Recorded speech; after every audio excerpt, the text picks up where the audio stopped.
You're listening to Francis Oblivion and the Mad Undead by J. Johnson Higgins. This audiobook edition is a Kiss the Widow production.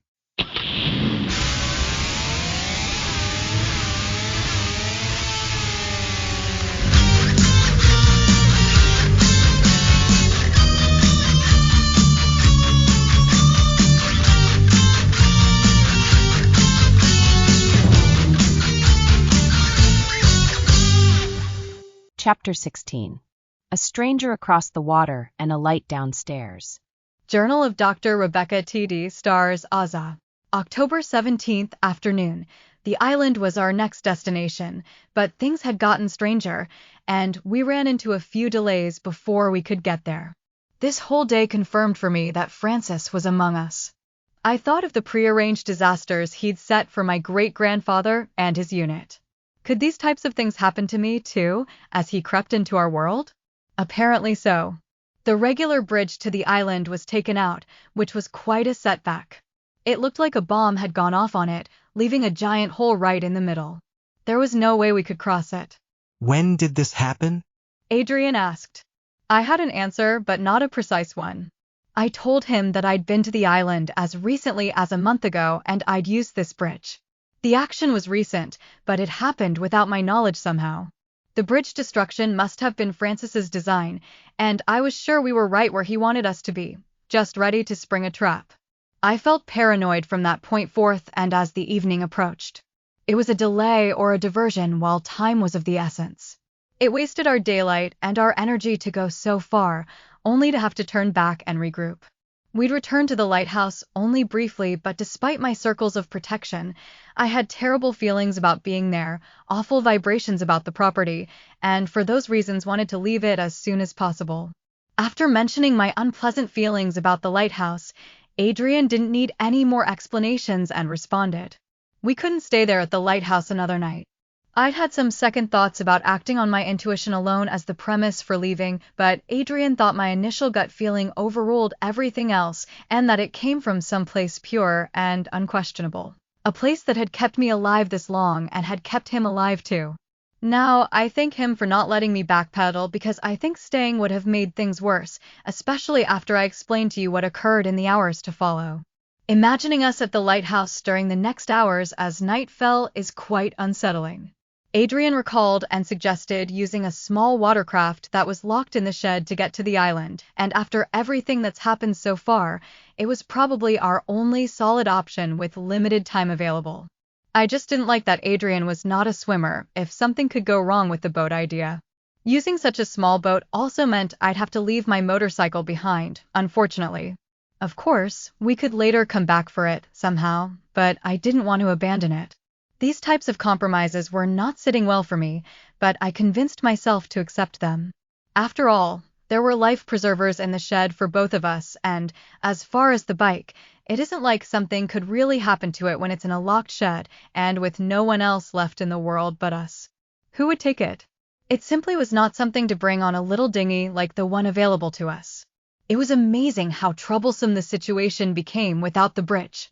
Luckily, we were able to put our heads together, use the small boat, and make it to the island without incident. By the time we made it to the shore of the island, it was nearing nightfall again, or at least what passes for nightfall these days. There was barely any sun all day long. I was so mad about this. I hoped I wasn't taking it out on Adrian, who had been helping so much lately. Days were so short now, but helped along by relentless cloud cover. Again, I wondered if these quicker days were the design of Francis, to slow our progress using the tools available to him. The sun was out of sight, but there was still just a little light running away from us, like the world was on fire some distance away, but night nonetheless. We were at the base of a sandy hill with occasional rebellious blades of grass next to the water when we arrived on the island. At the top of a nearby hill, we could see hints of the terrain in both directions. Ahead of us and inland on the island, we could see what looked like an artificially created landscape. That is, hills were deliberately sculpted as if formed by bulldozers, evident by flat paths that were ideal for regular trips all around in overloaded dump trucks. These paths were winding, however, and led to localized piles of debris. We did not instantly see any paths to the other side of the island in any progressive manner. The landmass was surrounded by trees on its furthest outskirts, but further inland we could see more miles of fenced-off mountains of dirt and sand of different colors, gray, red, and tan. Further off there was a large power facility standing all by itself. Some of these artificial landscapes were now overgrown and unkempt.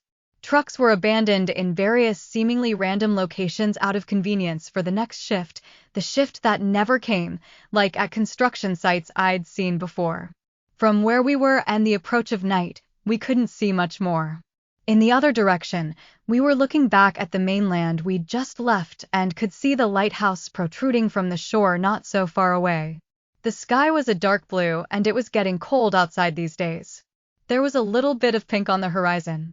There was only a little relief from being away from the lighthouse. We set up a little camp for the night just over the sandy hill and would be on the move again in the early morning before the sun was up.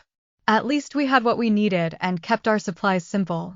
We expected the trip across the island would be a direct trip we could cover within less than a day's time, but certainly not at night as dark as it was becoming so fast and no lights of any kind. Not seeing a misstep here could mean life or death as this land was sculpted by humans, but not safe for us. As night fell, strange things began to happen again though. For instance, I looked back at the house we'd stayed in and noticed a light was on. I thought that maybe Adrian or I had left a candle burning, but he had no idea what it was and neither did I. Then, suddenly the low light was gone. It was around that time that we started to develop explanations for what it could have been, that we'd simply forgotten a candle, that this was an optical illusion of some kind, that this was a reflection at twilight that seemed more profound than it really was, etc. The human eye can see light for miles after all. You'd be surprised what reflected light could reveal. We'd left the tiny incident alone and went about the night, but it wasn't over. Hours later, Adrian spotted a continuous flash at the top of the sandy hill and alerted me of it. We ventured up the hill and found a surprise. For the first time of all the times I've been to the lighthouse, the lantern was on. How did it come on with no power supplied to it? It had an eerie way of pulsing on and off, too. It would slowly strobe on, stay bright for a few seconds, then almost appear to flash again before killing out and leaving a ghostly, colorful afterimage in my eyes that would stray away seconds later. The lighthouse across the water was not supposed to be in full working condition, and yet here it was, working as it originally had, before its conversion into a maritime library. So many thoughts were going through my mind. None of them good. Who turned it on? Why? Was Francis there? Adrian seemed to have a less ghostly or sinister thought that did little to settle me. He seemed to wonder if someone was over there that was simply trying to get our attention. Maybe someone that had just caught up and was looking for us. Maybe they'd been calling to us, but the coastal winds snatched their voice away, or they were written off as hungry seagulls. Maybe this was their last bold attempt to get our attention. I simply did not want to be found, regardless. Not now while we were in the crosshairs for murder. Everything was a trap to me, and I could not rest with this new discovery on my mind. Adrian grabbed binoculars and inspected the lighthouse. Again, it was dark, but he also said that he could vaguely make out a figure standing on the lighthouse balcony. When I looked, I could see something too, but wasn't sure what it was. Journal of Adrian Eckenrode, October 19th. Babe, did you leave a candle on downstairs? I asked you to get those, right? Becca had asked. I had not left any candles on. Before we left, I did a final sweep of the building for things like that and was sure all the candles were out.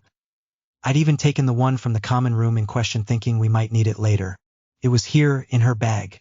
The subtle light was eerie, but it eventually went out and we dismissed it as nothing. But in the hours to follow we saw the beacon to the lighthouse come on and eventually a more startling discovery. When we reached the eastern island, we noticed a person back at the lighthouse that must have been the one who activated the beacon. Through binoculars, I could almost see a person standing at the top of the lighthouse with the balcony light by their side. If I didn't know any better, I would say he or she was waving to us. The moon was by then just a shrinking red slice in the night sky, and by its minimal light it was tough to make out anything, especially with the clouds hiding it, looking from a distance and with the lantern periodically blinding us. The lantern could have simply cast an illusion of motion with the figure being still, assuming there even was a figure. Such illusions were not unheard of. Could have been nothing. From the total lack of activity, I began to wonder if anyone was there at all. If someone was there, they were standing there all night long. The beacon being on in the first place was the biggest mystery to us though, and I wondered if maybe someone was trying to get our attention. I suggested keeping watch on it to see if there were any changes, messages, or anything like that. Becca seemed to agree with this and suggested watching in shifts so we could both get rest in the meantime. That sounded fair and safe as well. I took the first shift since she'd hardly slept anyway the night before and was getting a little moody even for her, who is usually so upbeat. Who could be over there? Several thoughts crossed my mind and ate at me. I ended up letting Becca sleep a little longer than originally planned. On my watch, there was nothing eventful, but I sure thought it looked creepy to see that lighthouse pulsing along with the shadow of a person that hadn't moved all night and the silhouette of wind turbines off the coast perhaps 10 or more miles out just resting there like some creature's claws rising from the ocean. The water appeared frightening at night too, rather than relaxing. I thought of sirens waiting about the shore, calling us to our death with their songs. The lamp on the lighthouse was hypnotic. After a while I felt my eyelids getting heavy. My mind was playing tricks on me. As my eyes tried to close, my eyes crossed and the glare of the strobe of the lantern across the water looked like two eyes looking back at me. But the eyes stayed open. It quickly became a face. I jolted. I found Becca sitting next to me and she patted me on the shoulder. Hey, get some sleep. You're sitting up and falling asleep. That's not watching. Come on. It's your turn. She pulled me away. I did get some sleep, and Becca took over watching for me. Journal of Dr. Rebecca T.D. Stars Aza. October 18th, early morning.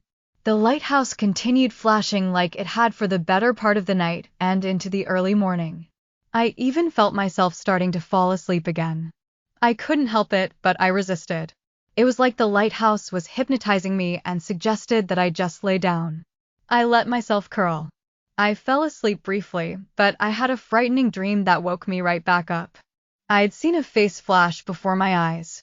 Its eyes were glowing every bit as bright as the lighthouse across the way. I sat up. This was when I was sure I'd just seen Francis. Could I prove it?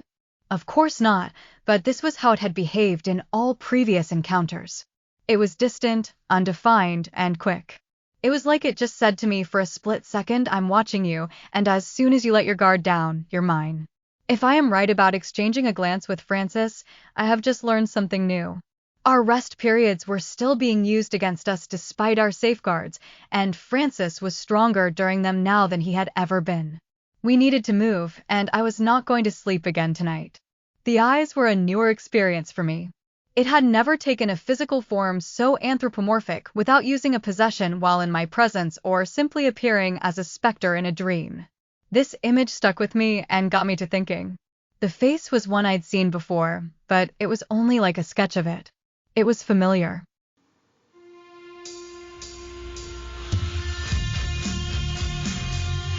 This story is 100% original and written by a human, yours truly, the author. AI was not used to write, prompt, organize, or otherwise generate this story. This audiobook edition was, however, created using licensed text-to-voice software with a lifelike casting and intonation manually adjusted and refined line by line by me, and art in and of itself. The theme music was written and produced by Kiss the Widow. If you like what you've found so far, please like and follow, subscribe, and share. Also, please be sure to check out my socials.